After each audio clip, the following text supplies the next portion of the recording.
Что, начнем с моста?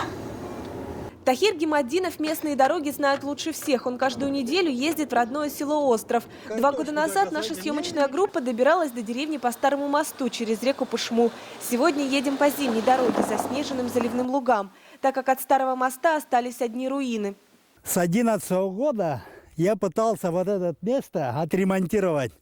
В 2012 году с того берега за место сломанных свай подпорки поставили. Добиться своевременного ремонта моста не удалось. По документам этот мост регулярно ремонтировался. Теперь путь в деревню через реку отрезан. Татары живут здесь уже больше 100 лет. По рассказам, сам Николай II даровал им в пользование окрестные луга. Сегодня в окружении местных лугов село осталось на самовыживание. Тахир Гимаддинов уже много лет борется за сохранение родного острова. Недавно через суд добились от властей установки колодца с питьевой водой. Вот единственный колодец, который вот за 2 года смогли добиться. 8 метров глубиной. До этого времени жители даже для питья брали воду из Пышмы. Сейчас можно пить прямо из ведра, но наболевших вопросов еще много. Как подписывается, почта постоянно ездит. Но Почта никогда не ездила и не будет ездить. более 20 лет почты не бывало тут. А почта не ездит, потому что хорошей дороги нет. В этом году после разрушения моста местная администрация заложила в бюджет уборку зимней дороги.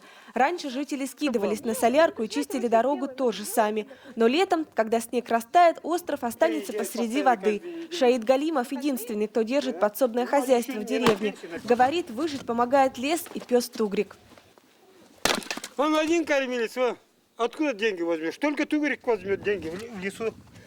Самые богатые жители в деревне – пенсионеры, а те, кто помоложе, сидят без работы и без денег. Тахир Гимаддинов каждый раз привозит хлеб для голодающих. У Самигулы Ихсханова во дворе герб Тюменской области, как мечта о сытой жизни. Жена готовит обед, как обычно, на столе будет картошка.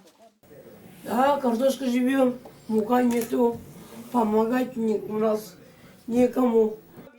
Для того, чтобы в деревне была работа, Шаид Галимов вместе с Тагиром Гимаддиновым решили восстановить старую ферму. Зарегистрировали крестьянско-фермерское хозяйство, теперь ищут деньги на организацию. Министру сельского хозяйства Свердловской области Михаилу Копытову обязательно, я ему 2 раза уже писал, буду просить помощь. Все-таки, если задумались крестьянско-фермерское хозяйство, если открыли, чтобы у людей работа была, чтобы люди могли достойно, так сказать, жить, чтобы питаться, чтобы не голодали. Эти улицы и дома только с виду производят впечатление присутствия жизни. В деревне постоянно проживает человек 20, поэтому появление незнакомцев здесь сразу видно. Я думаю, что это не новости такие.